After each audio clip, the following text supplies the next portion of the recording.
Astaghfirullah. Assalamualaikum warahmatullahi wabarakatuh.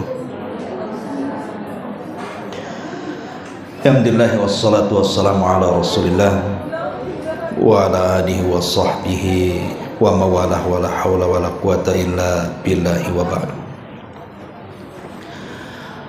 Alhamdulillah, segala puja dan puji hanya milik Allah subhanahu wa ta'ala. Salawat dan juga salam kita hadiahkan kepada Rasul kita Nabi besar Muhammad sallallahu alaihi wasallam. Dan sebagaimana yang kita janjikan, kajian kitab Al-Jami kita selang-seling dengan fikih salat.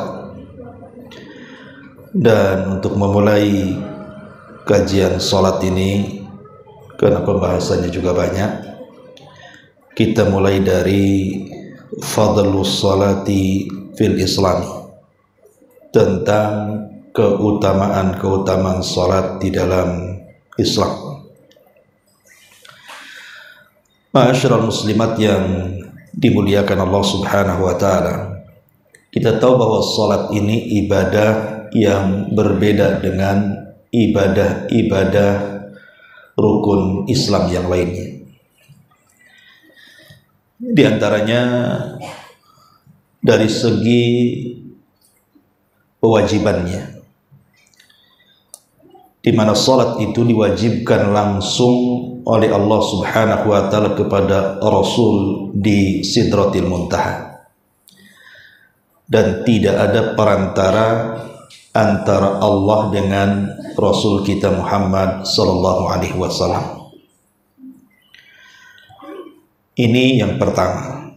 Sementara ibadah-ibadah yang lain itu diwajibkan dengan perantara Jibril, seperti puasa, zakat, haji, itu semua lewat perantara Jibril. Tapi sholat tidak, dia langsung antara Allah dengan Rasul tanpa perantara. Kemudian yang kedua, kewajiban sholat itu diwajibkan di langit, sementara kewajiban-kewajiban rukun Islam yang lainnya diwajibkan di bumi. Kemudian juga yang ketiga, bahwa sholat itu adalah undangan langsung dari Allah subhanahu wa ta'ala.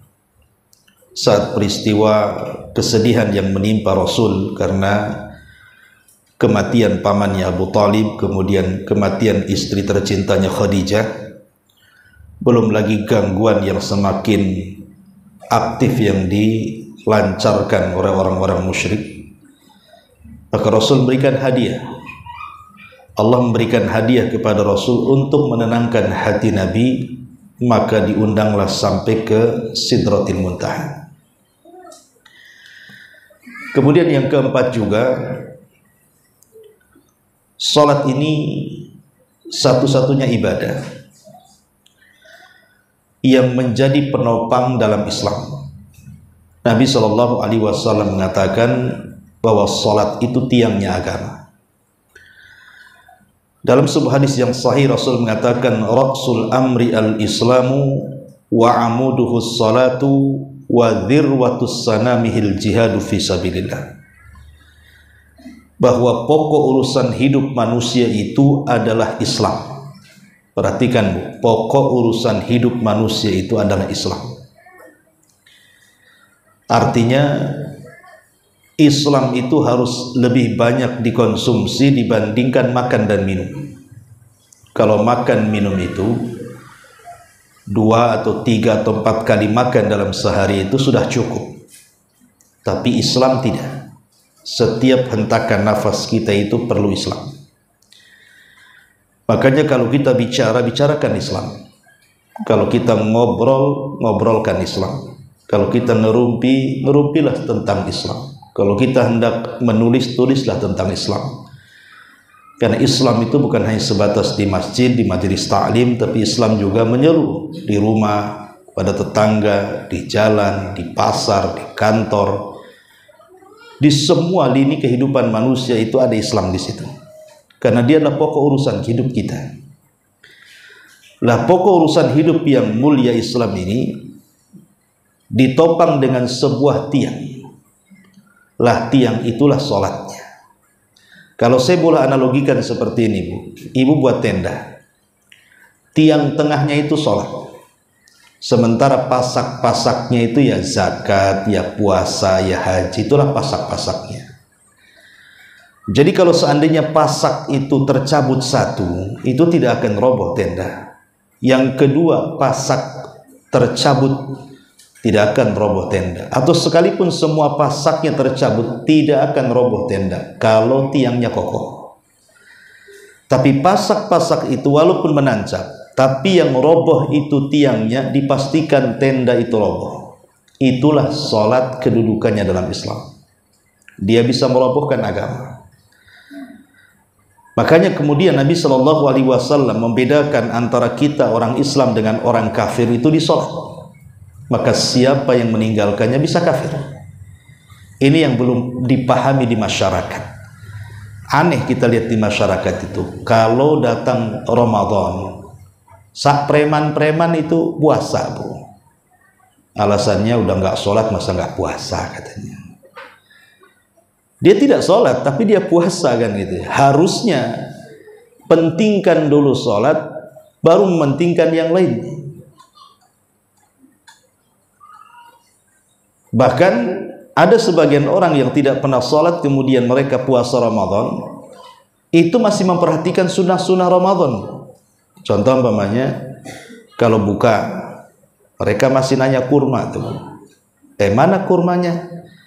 Untuk apa kurma? Ini kan sunnah Nabi katanya. Sama kurma ingat dia. Tapi sama sholat 5 waktu tak ingat pula. Tapi kalau sudah mau dekat maghrib, itu telinganya peka, Bu, kapan azan. Tapi bukan untuk sholat, untuk buka. Habis buka tak sholat pula dia. Rupanya menunggu azan itu untuk buka puasa. Nah ini kan terjadi di masyarakat. Padahal Nabi Shallallahu Alaihi Wasallam mengatakan bahwa sholat itu yang pertama kali dihisab. Kalau dianggap baik sholatnya, maka amal-amal yang lain itu dianggap baik.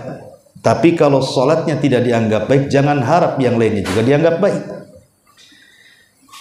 Makanya dari sini Nabi Shallallahu Alaihi Wasallam menjadikan sholat itu sebagai tiang dalam agama. Kalau sampai robohlah agama kita. Maka jangan pernah meninggalkan sholat, itu sama dengan merobohkan agama.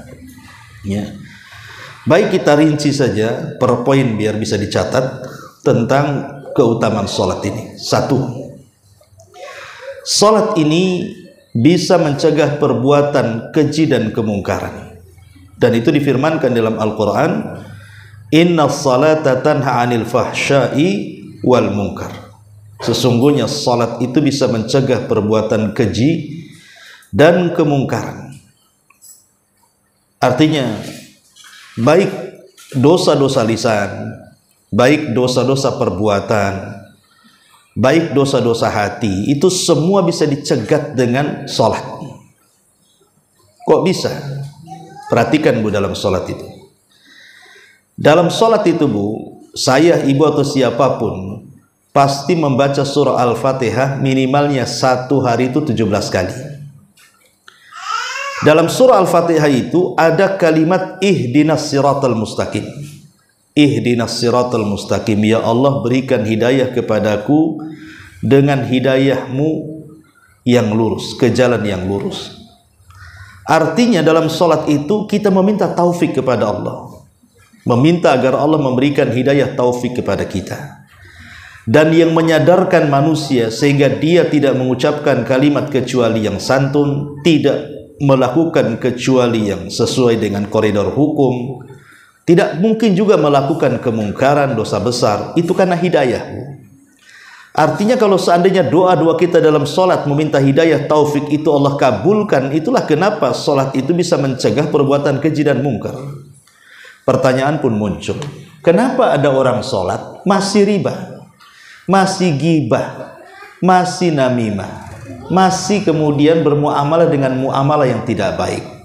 Boleh jadi ketika dia membaca surah Al-Fatihah, terkhusus ketika membaca ihdinas siratal mustaqim, dia tidak khusyuk, dia tidak benar-benar meminta agar diberikan hidayah. Kalau dia benar-benar meminta dan sungguh-sungguh meminta hidayah, pasti Allah akan berikan hidayah. Wa man yujahidu fina lanahdiyannahum subulana. Siapa yang sungguh-sungguh meminta hidayah, Allah kasih hidayah. Makanya di sini salat itu bisa mencegah perbuatan keji dan kemungkaran. Yang kedua, bahwa seafdol-afdolnya amal setelah mengucapkan 2 kalimat syahadat itu salat. Dalam sebuah hadis, Abdullah bin Mas'ud radhiyallahu anhu pernah bertanya kepada Nabi sallallahu alaihi wasallam tentang amalan yang paling afdol. Maka Nabi sallallahu alaihi wasallam menyebutkan pertama kali as-salatu liwaqtiha, salatlah tepat waktu.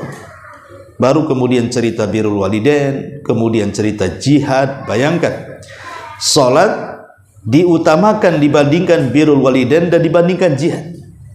Padahal birrul walidain itu jelas keutamaannya, apalagi jihad, masuk surga tanpa hisab kan Bu? Ya, karena salat itu adalah hak yang wajib kita tunaikan kepada Allah. Kalau birrul walidain itu hak yang wajib kita tunaikan kepada makhluk. Makanya salat didahulukan.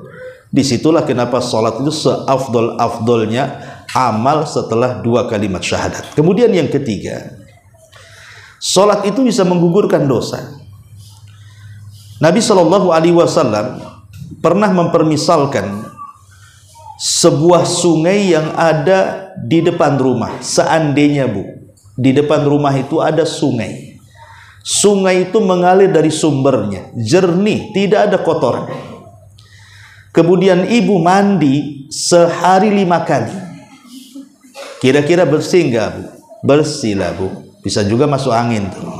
5 kali mandi sehari, bersih. Ya, kadang ada yang enggak mandi pakai parfum saja ke pengajian. Ya, wangi juga padahal tak mandi tuh.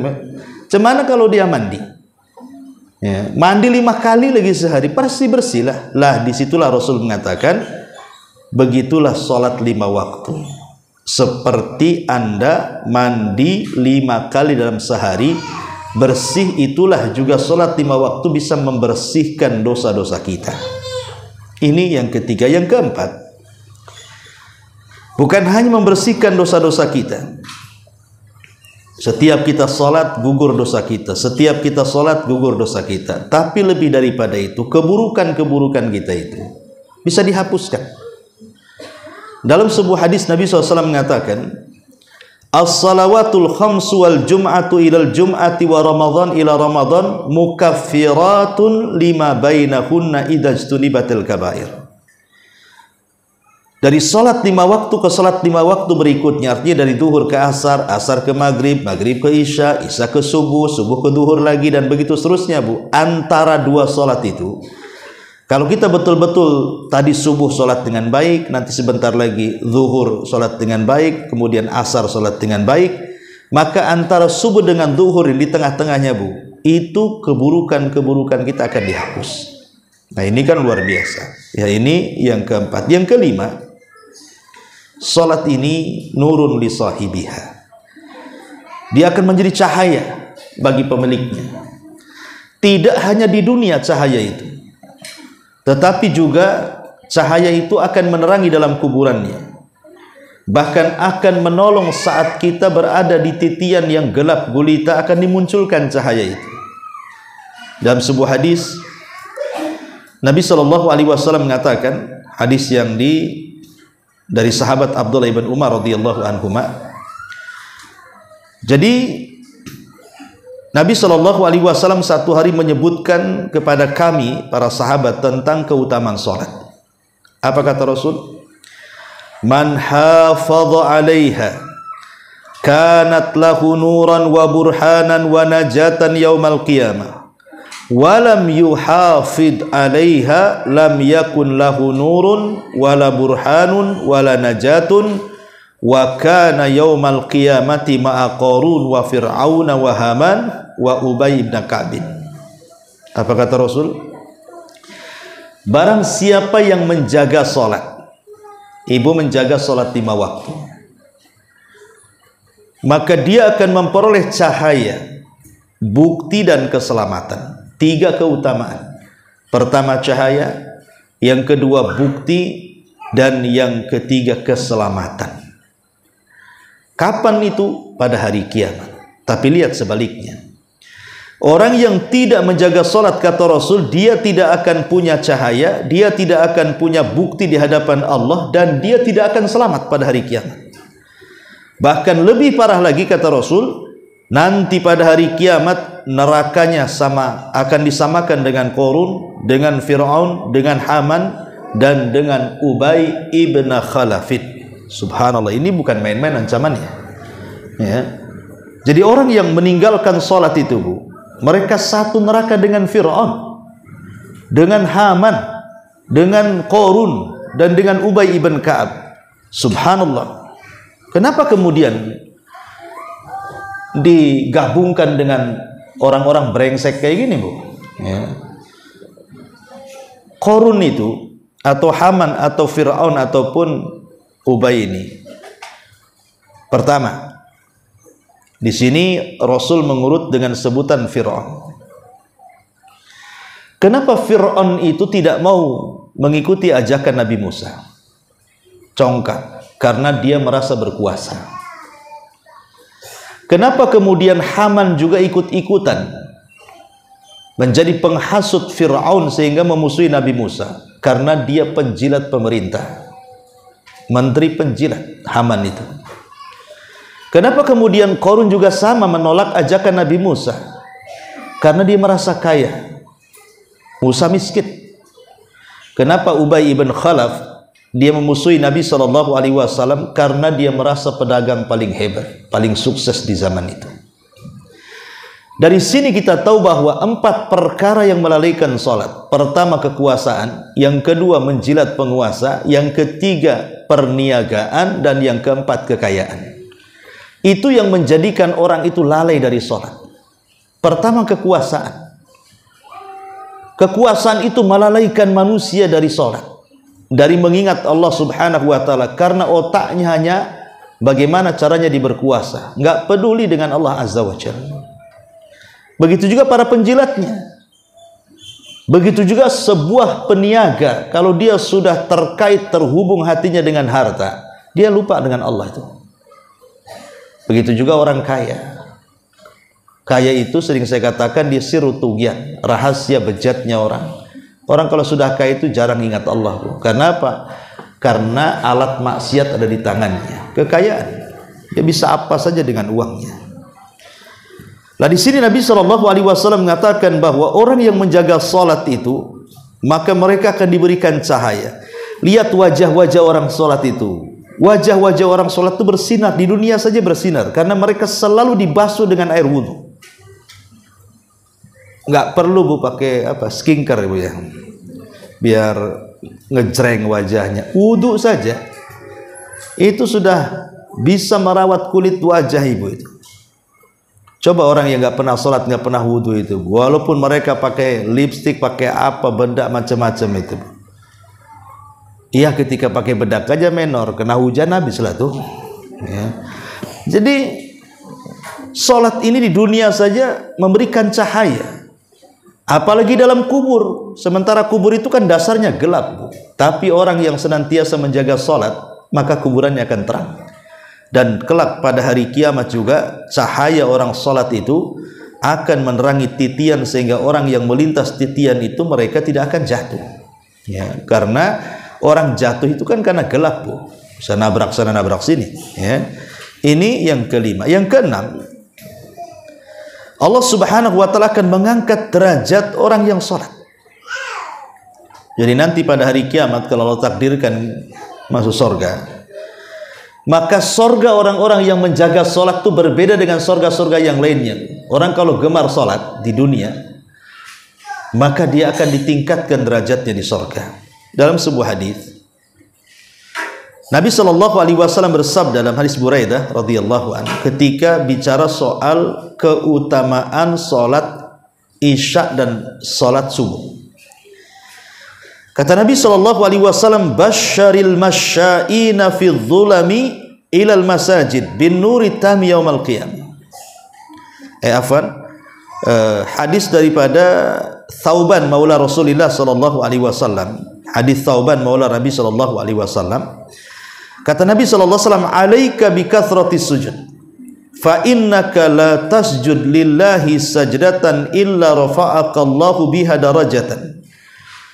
Wajib atas kamu memperbanyak sujud, wahai Thauban, karena tidaklah seseorang sujud karena Allah satu kali sujud saja itu sudah akan mengangkat derajatnya. Jadi Allah akan mengangkat derajat orang-orang yang senantiasa salat. Ya. Ini yang nomor 6. Yang nomor 7, bahwa semua orang ingin berjumpa dengan Rasul kan. Saya, ibu atau siapapun lah yang mengaku umat Nabi Shallallahu Alaihi Wasallam, pasti keinginan kita kan berjumpa dengan Nabi kan, Bu. Karena bagaimanapun kebaikan Nabi Shallallahu Alaihi Wasallam kepada kita itu luar biasa. Kalau bukan sudah tidak mengenal agama, sudah rusak akalnya, rusak kehormatannya, rusak segalanya. Tapi dengan kelahiran Rasul, kemudian dengan adanya Rasul diangkat menjadi Nabi dan Rasul, dia menyelamatkan kita semuanya. Tentu kita akan rindu berjumpa dengan penyelamat kita. Di dunia mustahil, karena jarak kita dengan Rasul sudah beda zaman. 14 abad yang silam Rasul meninggal. Tapi mungkinkah kita bisa berjumpa dengan Nabi Shallallahu Alaihi Wasallam? Mungkin, kalau kita bisa masuk surga. Dengan cara apa? Salat. Ya. Makanya ada seorang sahabat namanya Rabi'ah ibn Ka'ab al-Aslami. Rabi'ah itu anak kecil, Bu. Usianya 10 tahun. Rabi'ah ibn Ka'ab al-Aslami. Tapi walaupun usia 10 tahun, dia itu suka membantu Nabi. Dia jarang disebutkan tidurnya di dekat-dekat rumah Nabi. Jadi dia terus terjaga di malam hari. Karena Rasul itu terkadang bangun di malam hari, entah dia butuh air wudhu, entah dia butuh sandal, butuh siwak, atau kebutuhan lainnya lah di malam hari. Lah yang selalu menyiapkan itu semua adalah Rabi'ah ibn Ka'ab al-Aslami. Padahal usianya 10 tahun, Bu, tapi sudah mengabdi kepada Nabi. Jadi karena kebaikannya Rabi'ah ibn Ka'ab al-Aslami ini, maka Nabi Shallallahu Alaihi Wasallam ingin memberikan hadiah kepada Rabi'ah ini karena kebaikannya. Dan ingat, ini disebut wafa namanya, Bu, ya. Akhlak Rasul itu salah satunya wafa. Wafa itu sering saya katakan, kalau ibu berbuat baik kepada saya 1 kali, saya akan berbuat baik kepada ibu 10 kali. Itu disebut wafa. Dan itu akhlaknya para nabi, akhlaknya para ulama. Jadi biasakan, Bu, ibu itu punya akhlak wafa. Ya, wafa itu kalau ada orang berbuat baik kepada ibu 1 kali, ibu balas 10 kali. Lah Nabi Shallallahu Alaihi Wasallam itu akhlak wafanya luar biasa. Jadi Nabi mengatakan kepada Rabi'ah ibn Ka'ab al-Aslami ini, kata Nabi Shallallahu Alaihi Wasallam, ya Rabi'ah, sal, mintalah, aku akan beri. Mintalah sesuatu, aku akan beri. Rabi'ah ini umur 10 tahun, Bu. Pertanyaannya, Bu, kalau ibu punya anak umur 10 tahun, kemudian bapaknya ngomong sama anaknya, nak, ingin apa? Kira-kira jawabannya apa anak ibu tuh? Ingin handphone kan, Bu, ya? Ya ingin handphone lah, Bi. Ya, itu apalagi gadget, ingin Android, ingin apalah, pokoknya berhubungan dengan game lah biasanya. Tapi lihat Rabi'ah ibn Aslam, karena dia memang kehidupannya juga di sekitar Nabi, di lingkungan orang baik. Ketika Rasul mengatakan seperti itu, apa dia mengatakan? Apa? As'aluka ma'aka fil jannah. Rasul, aku hanya ingin bersamamu di sorga. Aku hanya ingin menjadi temanmu di sorga. Subhanallah.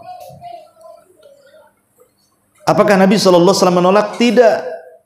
Rasul hanya mengatakan kepada Rabi'ah, kalau begitu baik, awa ghairu dzalik, ada enggak yang lainnya? Kata Rabi'ah, tidak ada Rasul, itu saja. Wadak. Maka Rasul mengatakan, fa'inni ala nafsika bi kathratis sujud. Kalau begitu bantu supaya Allah mengabulkan keinginanmu menjadi temanku di sorga, perbanyak sholat, perbanyak sujud. Dari sini istinbat para ulama, hadis mengatakan bahwa di antara perkara yang bisa menjadikan kita berjumpa dengan Rasul, walaupun seandainya sorga kita akan berbeda dengan sorga Rasul, tentu tidak mungkin sama sorga kita dengan sorga Nabi, tapi Nabi SAW bisa berkunjung menemui kita dengan cara apa? Perbanyak salat.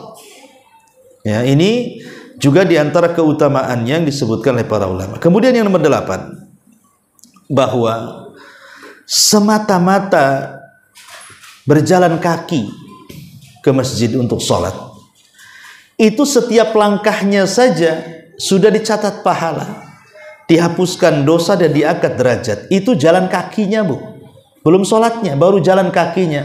1 langkah mendapatkan pahala, 2 langkah menghapuskan dosa, 3 langkah mengangkat derajat. Dalam hadis Nabi SAW mengatakan, man tatahhara fi baitihi thumma masya ila baiti min buyutillah liyaqdiya faridatan min faraidillah kanat khutuwatahu ihdahuma tahuttu khati'atan wal ukhra tarfa'u darajah. Barang siapa yang berwudu di rumahnya kemudian berjalan menuju masjid dalam rangka melaksanakan sholat wajib, maka setiap langkahnya 1 langkah menghapus kesalahan dan 1 langkah mengangkat derajat. Subhanallah, ya. Kalau jalannya saja sudah dapat pahala, macam mana sholatnya? Ini yang nomor 8. Yang nomor 9, jadi sholat ini bisa menggugurkan dosa-dosa, tapi tentu yang dimaksud di sini dosa kecil, Bu, ya. Kalau dosa besar tidak bisa digugurkan dengan sholat. Dosa besar itu harus taubatan nasuha. Tapi maksudnya di sini dosa-dosa kecil. Dan berapa banyak kita melakukan dosa kecil setiap harinya, Bu. Kadang-kadang ibu jalan di jalan raya, di mall, atau tengok YouTube, atau tengok apa gitu kan. Kadang-kadang kita nengok aurat, tidak sadar, ya. Jadi ini dosa kecil. Tapi kan setiap hari ya kita melihat aurat. Ada orang yang mungkin sama akhwat, yang satunya udah ngaji pakai jilbab, yang satu masih awam pakai rok mini. Kan nggak boleh juga wanita dengan wanita melihat aurat, kan, Bu. Nah, itu aja udah dosa, tapi kan dosa kecil. Lah salat ini bisa menggugurkan dosa-dosa itu. Walaupun ada sebagian para ulama berpendapat dosa besar pun bisa digugurkan dengan salat. Ini yang nomor 9. Yang nomor 10, bahwa para malaikat akan mencari orang-orang yang sholat, kemudian akan bersolawat. Artinya bersolawatnya malaikat itu memintakan ampun akan dosa-dosa kita. Jadi malaikat akan mengepak-ngepakkan sayapnya dalam rangka memintakan ampun akan dosa-dosa kita kepada Allah Subhanahu wa ta'ala. Luar biasa gitu ya, kita dicari malaikat. Kemudian yang nomor 13, nomor 12, bahwa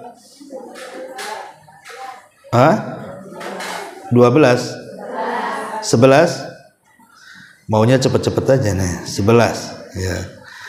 Yang nomor 11, bahwa pahala orang yang keluar untuk sholat itu sama dengan pahala haji, Bu. Nabi SAW mengatakan dalam sebuah hadis, man kharaja min baitihi mutatahiran ila salatil maktubah. Barang siapa yang keluar dari rumahnya dalam kondisi sudah berwudu untuk melaksanakan salat wajib, fa ajruhu ka ajril hajj, maka pahalanya sama dengan haji. Subhanallah. Coba hanya niat dari rumah, berwudu, kemudian ke masjid, sholat 5 waktu, balik lagi, itu pahalanya sama dengan haji. Kan luar biasa, Bu. Coba kalau orang yang 5 waktu, ya kan, rajin ke sholat, ke masjid, balik lagi, berarti kan 5 waktu lah didapat pahala haji itu. Itu kalau dikasih titel haji itu haknya udah banyak kali, Bu. Ya. Karena bolak-balik kan itu. Gimana kalau anak-anak sudah haji, ya. Balik lagi, nggak usah cerita anak-anak haji. Kemudian yang nomor 13, 12, loncat lagi. Yang nomor 12, intidharuha ribatun fi sabilillah. Menunggunya saja itu sama dengan orang yang menunggu di perbatasan ketika perang. Namanya ribat. Pahala ribat itu kan besar, Bu. Kalau orang meninggal ketika ribat menjaga perbatasan saat perang itu, kalau dia mati kan nggak ada dapat fitnah kubur itu. Fitnah kubur nggak ada, pertanyaan malaikat nggak ada orang-orang yang ribat itu. Lah orang yang menunggu sholat sebelum sholat, kata Nabi SAW, wantidharus salati ba'da salati fadzalikumur ribat, fadzalikumur ribat. Orang yang menunggu sholat ke sholat berikutnya itu sama dengan ribat, sama dengan ibu menunggu perbatasan, menjaga negara, jangan sampai dicaplok, jangan sampai dijajah. Dia mempertahankan negaranya. Dan kalau meninggal orang yang ribat itu nggak ada fitnah kubur. Lihat bagaimana Nabi SAW menyamakan pahala nunggu sholat, Bu, bukan sholat, nunggu sholat itu sama dengan nunggu di perbatasan. Jadi umpamanya kalau ibu di rumah gitu kan sholat tadi subuh, ya hatinya terpaut, pengen kapan duhur kok lama, pokoknya rindulah dengan duhur. Nanti duhur selesai, rindu ingin sholat asar. Ya, jadi hatinya itu terpaut dengan sholat, Bu. Nah itu sama dengan ribat. Kayak bapak-bapak, umpamanya bapak-bapak kan suami-suami ibu kan yang punya suami, kalau sholat maghrib itu kan ke isya sebentar. Suruhlah bapak-bapak itu jangan pulang, Pak, kalau habis maghrib itu ngajilah di masjid, pulangnya isya sekalian sholat. Nah itu udah ribat, Bu. Ya, karena ada orang-orang itu kalau datang waktu sholat itu kayak gimana gitu. Aduh, ntar sholat, azan lagi. Kayak orang kayak gitu, Bu, ya kan? Kayak gimana gitu, kayaknya jadi beban sholat itu. Karena ada orang-orang yang kayak gitu tuh, Bu. Apa itu ibu saya tidak tahu ya. Tapi yang jelas bahwa ada orang yang menjadikan sholat itu beban. Harusnya itu kan sholat itu kebutuhan. Kalau beban itu begini, Bu, bedanya beban dengan kebutuhan itu. Kalau sholat itu dijadikan beban, kayak orang bayar utang, Bu. Plong, udah bayar utang, plong. Nah itu namanya beban, Bu. Jadi kalau tadi sudah sholat subuh itu, aduh enak, kayak yang bayar utang. Tapi kalau orang yang menjadikan sholat itu kebutuhan, itu memang butuh sama sholat kan. Kapan lagi sholat, kapan dia belum rasa plong karena ingin sholat lagi. Itulah bedanya kebutuhan dengan beban. Lah kebanyakan saya, ibu atau siapapun gitu ya, kebanyakan mungkin level sholat kita ini masih beban lah. Ya, jadi kalau sudah sholat plong, tuh alhamdulillah sudah sholat katanya tadi. Coba tadi nggak sholat. Nah ini sholat kita harus lebih ditingkatkan lagi, karena jangankan sholatnya, nunggu sholatnya saja sama dengan ribat. Luar biasa, ya kan? Kemudian juga sholat ini disebutkan idza tatahhara wa kharaja ilaiha fahuwa fi shalatin. Jadi kalau seandainya seseorang itu bersih dari hadas kecil, hadas besar, kemudian dia sholat, selesai sholat dia menunggu sholat lagi kayak tadi, bukan hanya sekedar ribat, Bu, pahalanya, tapi ibu dianggap sholat. Jadi dari sholat ke sholat, kalau sholat pertama ke sholat kedua itu karena sebuah kerinduan ingin melaksanakan sholat berikutnya, maka sela-sela dari sholat ke sholat itu ibu dianggap sholat. Coba, Bu, kalau seandainya dari isya ke subuh, ibu rindu ingin sholat subuh, sampailah ibu tertidur, maka dari isya ke subuh itu dianggap sholat saat tidur-tidurnya. Nah, luar biasa, Bu, ya kan? Inilah diantara rahmat karunia yang Allah Subhanahu wa Ta'ala anugerahkan kepada kita. Ya. Dan orang yang banyak sholat di dunia artinya orang yang banyak berdiri. Siapa yang banyak berdiri di dunia, maka dia akan sedikit berdiri di akhirat. Siapa yang banyak berdiri sholat di dunia, maka dia akan sedikit berdiri di akhirat, di padang mahsyar. Tapi siapapun yang sedikit berdiri di dunia, jarang sholat, maka dia akan lama berdiri di padang mahsyar. Naudzubillah. Ya. Maka ini keutamaan salat yang luar biasa. Ini secara umum keutamaan salat 5 waktu. Kita rinci sekarang. Kita mulai dari subuh dulu ya. Jadi salat subuh ini ulama menyebutnya dengan salat wusta. Kan menjadi khilaf ulama. Ketika Allah Subhanahu wa taala berfirman, "Hafidhu 'alas shalawati was shalatil wusta." Jaga oleh kalian salat 5 waktu, terutama salat wusta. Kenapa begitu istimewa salat wusta ini sampai disendirikan dari salat 5 waktu? Karena salat wusta ini menentukan salat-salat yang lainnya, Bu. Dan pahalanya paling besar kalau dilakukan dibandingkan salat-salat yang lainnya. Jadi kalau salat zuhur, asar, salat zuhur ataupun tapi kalau seandainya subuh dan asar itu pahalanya 2. Jadi yang mencatat 2 malaikat. Kalau zuhur yang mencatat 1 malaikat, maghrib yang mencatat 1 malaikat. Kalau asar dengan subuh itu 2 malaikat yang mencatat, malaikat malam dan malaikat siang. Karena Nabi Shallallahu Alaihi Wasallam mengatakan, yata'aqabuna fikumul malaika, malaikatul laili wa malaikatun nahar. Telah menugaskan beberapa malaikat, ada yang ditugaskan di malam hari mencatat amalan di malam hari, ada yang malaikat ditugaskan di siang hari mencatat amalan baik di siang hari.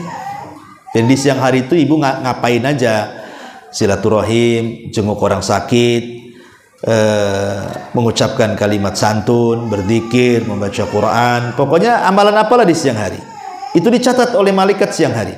Atau mungkin di malam hari ibu tahajud, ibu witir, baca Quran, ibu wudu, ibu zikir, itu dicatat oleh malaikat yang ditugaskan mencatat kebaikan di malam hari.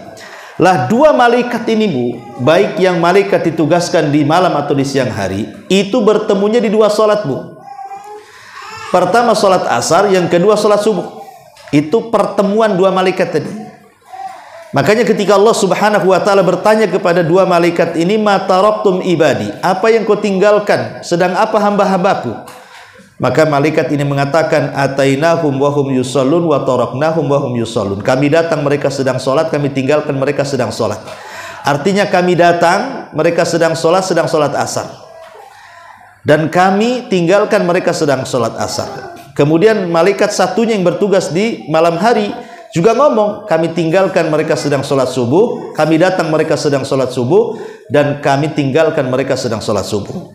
Jadi sholat subuh itu sholat yang dicatat 2 malaikat, malaikat malam dan malaikat siang. Inilah kenapa disebut sholat wusta. Adapun sholat asar disebut sholat wusta karena berdasarkan nas hadis. Adapun subuh juga disebut sholat wusta karena sholat subuh itu tidak ada gandengan jamaknya.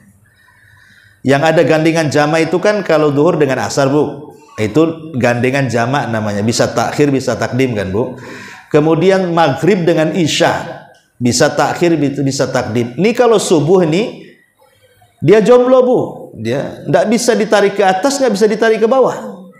Nggak bisa dia dijama dengan isya, nggak bisa pula dijama dengan duhur dia sendiri. Sholat yang nggak bisa dijama itu ya itulah subuh, makanya disebut tengah-tengah, disebut wusta.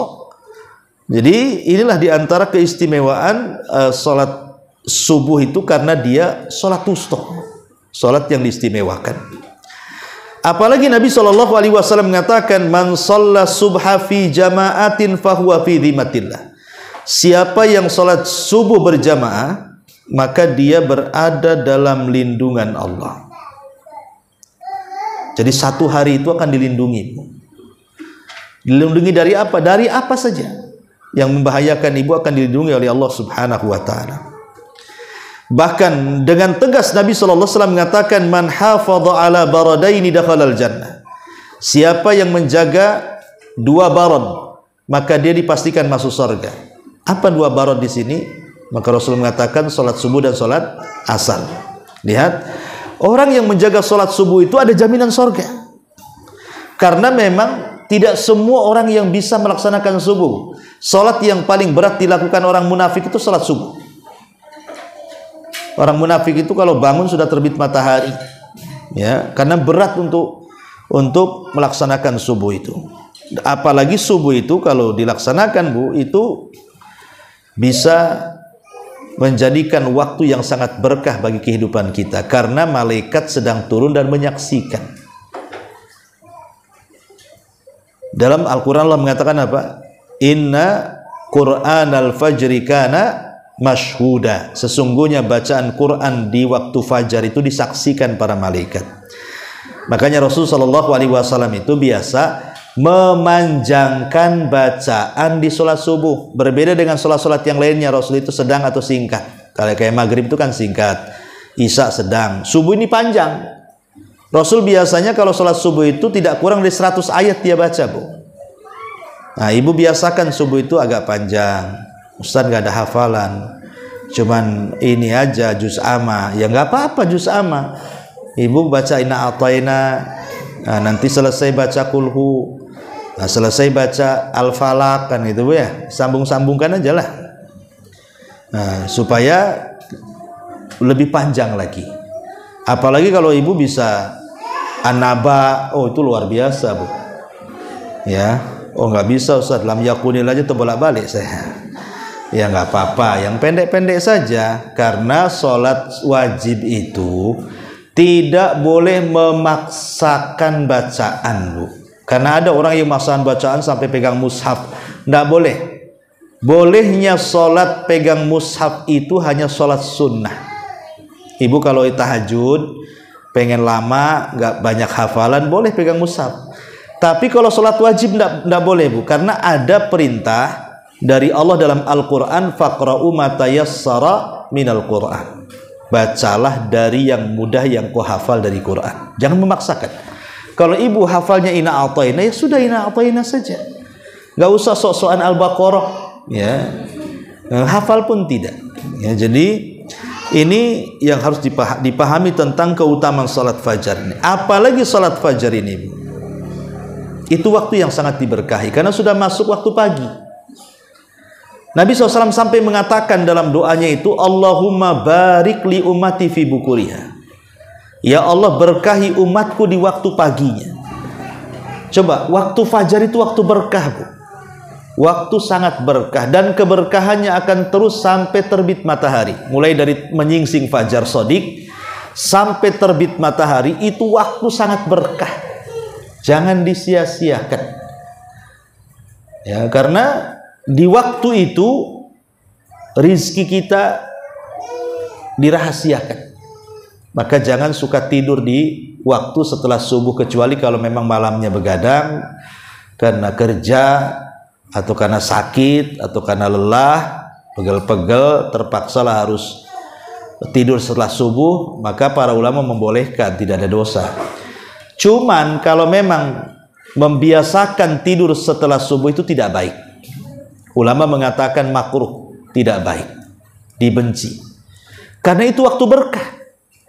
Sampai-sampai Imam Ibnul Qayyim rahimahullahu ta'ala mengatakan, orang yang membiasakan meninggalkan begadang setelah subuh, artinya tidur, membiasakan tidur setelah subuh, itu akan dicabut keberkahan hidupnya, keberkahan keluarganya, keberkahan usahanya, semua berkahnya akan dicabut. Maka sayang gitu ya. Makanya orang yang biasanya melaksanakan subuh itu hidupnya akan tenang, ya, rumahnya akan senantiasa berkah. Berkah itu tidak mesti kaya, ya. Berkah itu ketenangan, anak-anaknya jadi soleh dan soleha, ya, kemudian rumah tangganya makin harmonis, dan begitu seterusnya kalau betul-betul satu keluarga itu melaksanakan sholat fajar. Karena berkah itu kan kebaikan yang menetap, Bu. Ya, tapi kan kebanyakan orang-orang tidak paham bahwa sholat fajar itu sholat yang penuh dengan berkah. Apalagi kalau cuaca bagus. Ini saya sering nasihati, ya di mana aja lah, ya, termasuk keluarga saya juga saya sering nasihati, kalau habis subuh bukan hanya jangan tidur, bukalah tuh jendela-jendela tuh. biar masuk angin. Ya, angin soba namanya. Angin soba itu angin yang senantiasa menolong Rasul ketika perang. Kata Nabi SAW, nusirtu bis soba, aku senantiasa ditolong dengan angin subuh.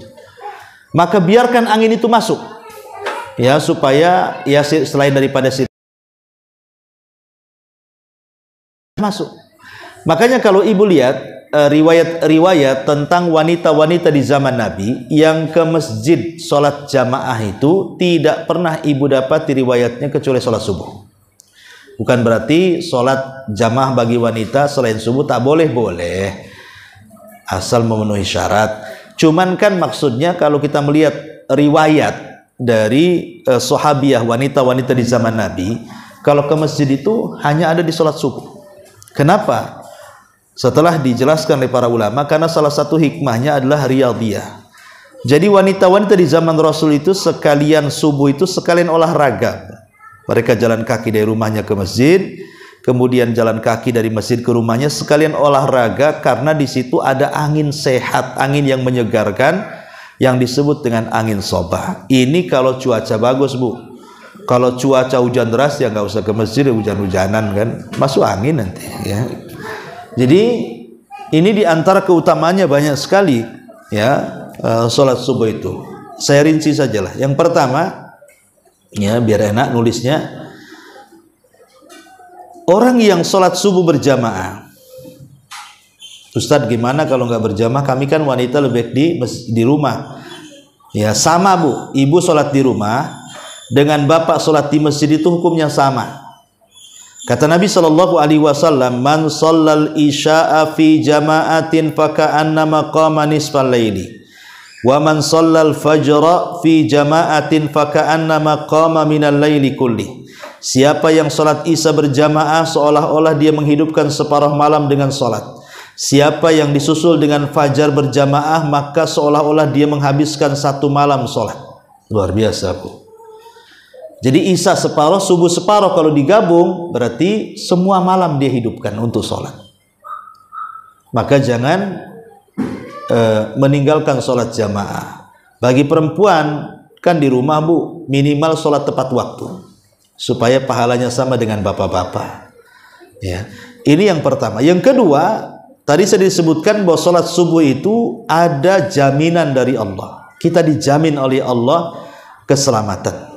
Kemudian yang ketiga, nurun yaumal qiyamah, akan mendapatkan cahaya pada hari kiamat. Makanya kan doa yang diajarkan Rasul kalau kita berjalan dari rumah menuju masjid itu, apa doa yang diajarkan Rasul itu? Allahumma ij'al fi qalbi nuran wa fi lisani nuran waj'alni sam'i nuran waj'alni fi basari nuran waj'alni min khalfi nuran wa min amami nuran waj'alni min fawqi nuran, dan seterusnya. Ya Allah, jadikan dalam hatiku cahaya, lisanku cahaya, telingaku cahaya, pemandanganku cahaya, di belakangku cahaya, di depanku cahaya, di atasku cahaya, di bawahku cahaya. Jadikan aku jadi cahaya. Jadi doa-doa orang-orang yang di zaman Rasul itu, Rasul mengajarkan doa itu minta cahaya. Makanya Rasul mengatakan basyiril masya'ina fi dzulami ilal masajid bin nuri tam yaumal qiyamah. Kasih kabar gembira tuh orang-orang yang jalan-jalan malam-malam itu ke masjid dengan cahaya sempurna pada hari kiamat. Maksudnya jalan-jalan malam-malam di kegelapan menuju masjid itu akan mendapatkan cahaya pada hari kiamat. Maksudnya salat isya dan subuh, karena kan zaman dulu isya dan subuh itu gelap, Bu. Kalau zaman sekarang ya lah banyak listrik. Kalau zaman dulu kan nggak ada listrik, betul-betul gelap isya dengan subuh. Makanya kenapa pahalanya luar biasa. Kemudian yang keempat, bahwa sholat subuh tadi saya sudah katakan mendapatkan dua catatan malaikat, malaikat siang dan malaikat malam. Kemudian juga lebih daripada itu, jangan lagi subuhnya, Bu ya, 2 rakaat subuhnya saja yang disebut dengan rakaatai al-fajr itu, 2 rakaat fajar itu Rasul mengatakan khairun minad dunya wa ma fiha, itu lebih baik dibandingkan dunia dan isinya. Itu sholat sunnahnya, macam mana subuhnya? Kalau sholat sunnahnya saja lebih baik daripada dunia dan isinya, cemana pula sholat wajibnya kan? Luar biasa kan? Rugi orang yang meninggalkan sholat subuh itu. Kemudian juga sholat subuh ini mendatangkan rizki dan berkah, karena doa Rasul tadi yang disebutkan, Allahumma barik li ummati fi bukuriha, ya Allah berkahi umatku di waktu paginya. Kemudian juga dapat kabar gembira surga, man shallal baradaini dakhalal jannah, siapa yang menjaga dua barad, maksudnya salat asar dan subuh, dijamin masuk surga. Kemudian dihindarkan dari sifat munafik, karena yang berat salat bagi orang itu, orang munafik itu subuh dan isya. Berarti kalau ibu sholat subuh terbebas dari sifat munafik. Bahkan bukan hanya itu, ibu terbebas dari kencing setan. Kencing setan. Kan ada sebuah hadis begini Bu, dari Abdullah bin Mas'ud ya. Jadi seorang laki-laki ada di samping Nabi. Bertanya Rasul, ada seorang Abdullah bin Mas'ud, laki-laki maksudnya, Abdullah bin Mas'ud bertanya tentang seorang laki-laki yang tidur sampai pagi, sampai bablas subuhnya. Apa kata Rasul? Dzakar rajul bala syaitanu fi udhuni, orang itu sedang dikencingi setan telinganya. Coba Bu, jadi orang yang tidak sholat subuh itu sedang dikencingi setan telinganya. Maaf ini Bu ya, seandainya telinga ibu dikencingi kawannya, marah nggak Bu? Marahlah, kurang ajar katanya. Masa aku dikencingi telinganya? Kok sama setan ibu tak marah? Ya. Hari-hari dikencingi kan orang-orang yang nggak pernah sholat subuh, kok nggak marah sama setan? Coba kalau orang yang ngencingi kan marah tuh. Artinya begini Bu, kalau orang ngencingi orang, apalagi telinga, itu kan bagian daripada kepala, itu kan menghina namanya Bu. Lah berarti hari-hari dihina setan kok tak marah dia.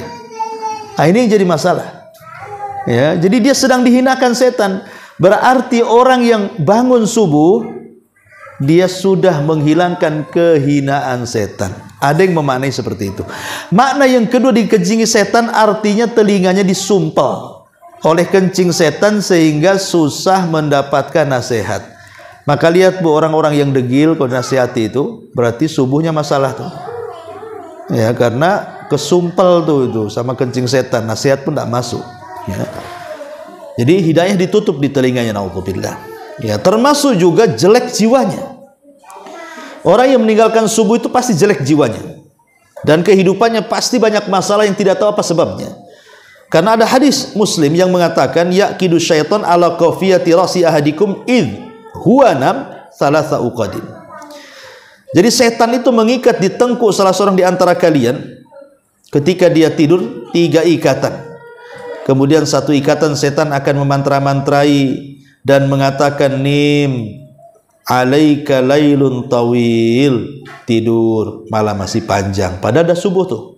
Setan masih saja nyanyi di telinga, tidur malam masih panjang, tidur malam masih panjang. Padahal alarm itu semua udah bunyi, tetap dia tidur. Dia kena tuh sama setan itu kan, dihipnotis ketika tidurnya. Tapi kalau orang bangun sebelum subuh, apa kata Rasulullah? Kalau dia berzikir hilang 1 ikatan, kalau dia wudhu hilang 2 ikatan, kalau dia sholat hilang 3 ikatan, semua hilang. Di pagi hari dia akan nasyid, ya nasyid itu artinya semangat, thayyibun nafsi, jiwanya akan baik. Wa illa asbah khabithun nafsi kaslan, kalau tidak hatinya busuk dan dia pemalas, akan banyak masalah. Ya, jadi intinya bahwa inilah diantara keutamaan salat subuh. Adapun keutamaan salat duhur, kita lihat keutamaan salat rawatib qabliyah ba'diyahnya. Ummu Habibah radhiyallahu anha mengatakan dari Nabi SAW, man shalla arba'an qabla zuhri wa arba'an ba'daha lam tamassahun naru. Siapa yang sholat 4 rakaat sebelum duhur, 4 rakaat setelah duhur, neraka tidak akan menyentuhnya. Subhanallah. Kalau qabliyah ba'diyahnya saja, seseorang yang menjaga 4 rakaat sebelum duhur, 4 rakaat setelah duhur tidak akan tersentuh api neraka. Macam mana dengan duhurnya? Kita melihat keutamaan sholat sunnahnya dulu ya. Macam mana dengan duhurnya? Ya, luar biasa Bu. Ya, jadi bahkan disebutkan dalam hadis itu, Man shalla fi yaumin wa lailatin itsnatai asyrata rak'atan bunya lahu baitun fil jannah. Barang siapa yang menjaga dalam sehari semalam itu 12 rakaat, maka akan dibangunkan padanya sorga. Lah 12 rakaat itu salah satunya qobliyah duhur dan ba'diyahnya. Ya, dijanjikan Allah akan bangunkan satu istana di sorga, subhanallah. Ya, setiap hari. Ya, ini duhurnya. Kemudian kita masuk asarnya. Asarnya tadi saya sudah singgung sedikit. Ya, dan bisa ditambah kenikmatan di sorga itu, Bu. Yang paling tinggi adalah melihat Allah. Itu yang paling tinggi. Kalau seseorang bisa dan mampu melihat Allah, maka itu kenikmatan yang lebih nikmat dibandingkan sorganya itu sendiri. Sorga enggak seberapa nikmatnya dibandingkan kita memandang wajah Allah. Lah salah satunya Rasul mengatakan, "Ini istata'tum an taghlibu ala salatin qabla tulu'is syamsi wa qabla ghurubiha faf'alu." Jadi kalau kalian ingin melihat Allah dan kalian bisa untuk mengalahkan hawa nafsu sehingga kalian bisa sholat sebelum terbit dan sebelum terbenam, artinya subuh dengan dengan asar, maka lakukanlah. Kata ulama mengatakan inilah diantara keutamaan sholat asar, akan dihadiahi bisa melihat Allah kelak pada hari kiamat, dan ini kenikmatan yang luar biasa. Cukup hadis ini saja sudah menjelaskan betapa agungnya sholat asar itu. Apalagi asar tadi saya katakan salah satu daripada sholat wusta. Ya, buru-buru aja Bu, karena saya ada kajian juga di Al-Falah. Kemudian sholat maghrib. Ya, sholat maghrib. Nabi SAW ketika bicara soal maghrib, maghrib ini sholat yang luar biasa, sholat yang paling dicintai Allah. Kenapa sholat maghrib itu sholat yang paling dicintai Allah? Karena sholat satu-satunya yang ganjil bilangannya itu maghrib. Isya 4 rakaat, subuh 2 rakaat, duhur 4 rakaat, asar 4 rakaat. Yang ganjil itu maghrib kan Bu? 3 dia. Ya, makanya disebutkan sholat maghrib itu adalah witirnya siang. Jadi sholat maghrib itu witirnya siang. Jadi setelah asar, antara malam dengan siang, pertengahannya kan maghrib. Lah itu disebut witirnya siang. Makanya Nabi SAW mengatakan, Innallaha yuhibbul witra. Innallaha witrun yuhibbul witra. Allah itu ganjil dan suka yang ganjil-ganjil. Lah salat maghrib itu salat ganjil, karena 3 kan, 3 rakaat. Dan Allah sangat suka dengan yang ganjil-ganjil. Bahkan Nabi SAW mengatakan, la tazalu ummati alal fitrah ma lam yuakhirul maghriba hatta tashtabikan nujum. Manusia, umatku kata Rasul, akan senantiasa di atas kebaikan selama mereka melaksanakan maghrib. Ya, selama mereka melaksanakan maghrib, maka manusia akan di atas kejayaan. Coba bayangkan, dalam riwayat sampai mereka tidak mengakhirkan maghrib sampai bintang muncul. Artinya sholat maghrib itu disegerakan Bu. Teng azan, cepat sholat, jangan sampai muncul bintang. Kenapa? Karena akan tasyabuh dengan ibadahnya ahli kitab.